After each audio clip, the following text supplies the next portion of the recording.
What's up guys? Welcome back to my vlog. So for today's video guys is alam ko medyo sikat siya ngayon at inabangan ko rin talaga siya ng matagal.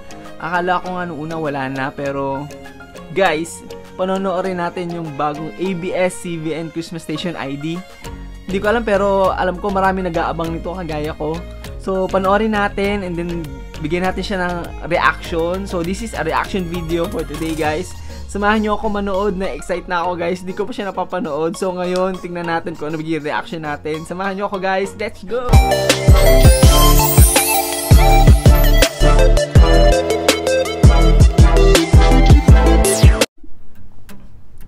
Yun na nga guys, napaload na natin siya. Ang ganda niya guys. Alam niyo ba na hindi ko na-expect dati na magkakaroon pa ulit sila ng Christmas Station ID this year kasi nga dahil sa nangyari si ABS-CBN. So alam ko marami yung natuwa nung nalaman natin na meron at inabangan din talaga natin siya. Guys, sobrang ang ganda niya. Yung ngayon iba iba yung tama nung Station ID nila ngayon. Kasi nakakatuwa din isipin kasi may mga nabasa din ako na from 170 staff ata dati na gumagawa nung nag-i-edit, nag-iisip nung Christmas Station ID ng ABS-CBN. Ngayon is parang down to 15 lang yata na staff pero tamo nagawa pa rin nila ng maganda.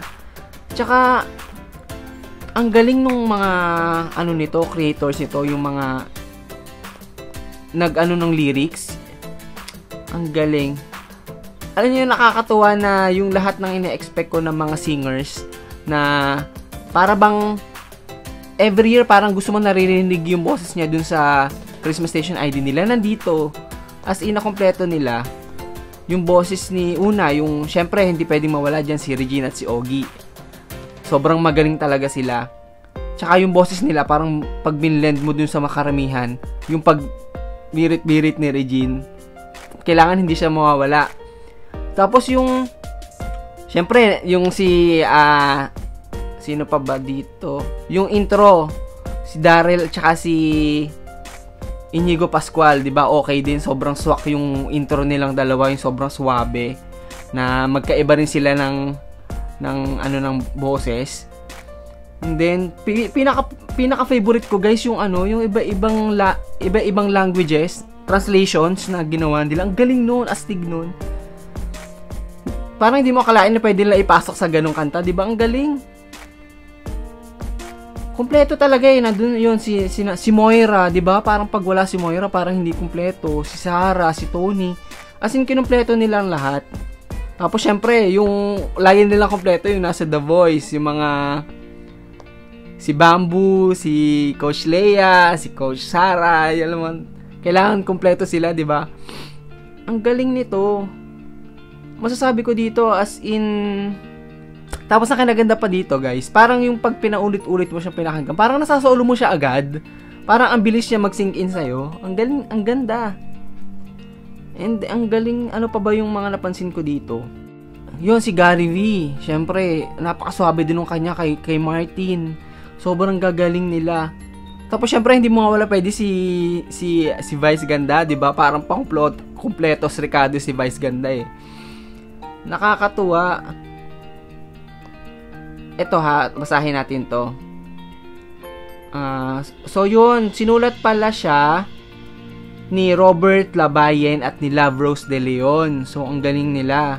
And then music naman siya ni Tyro Alfaro. So credits to you guys, ang gagaling nyo po.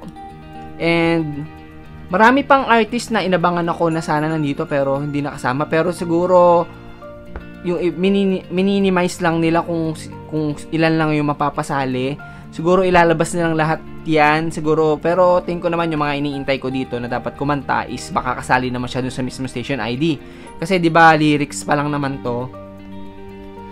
Ang galing. Yun yung masabi ko, pinapanood ko siya.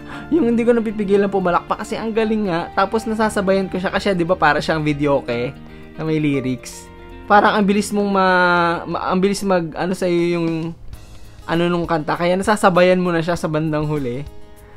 Ang galing guys. So guys, sana susunod abangan naman natin yung mismong Station ID nila. Excited na ako doon kasi doon mas yung nararamdaman mo kasi pinapakita nila yung mga nangyayari sa Pilipinas, sa ibang bansa, minsan sa mga OFW, tapos ano yung mga pinagdaanan ng Pilipinas, kung paano natin siya hinarap.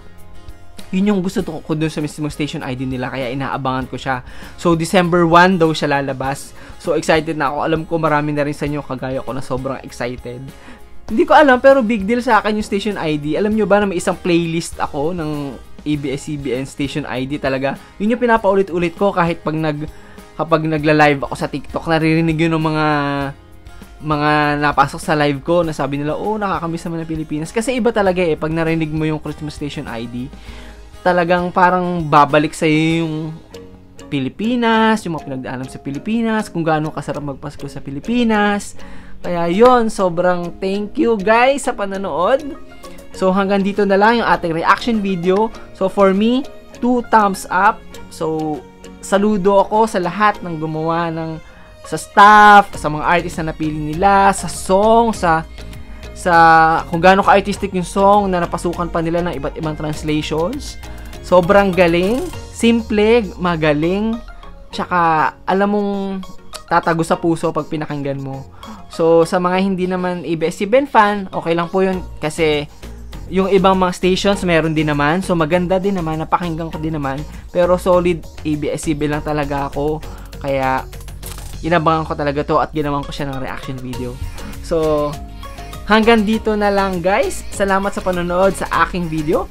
At huwag niyo kalimutan mag-subscribe at i-click ang notification bell para updated kayo sa mga susunod ko pang marami pang videos. So, that's all for today. Have a nice day and bye-bye! Ron Medalla, please subscribe and share. Thank you!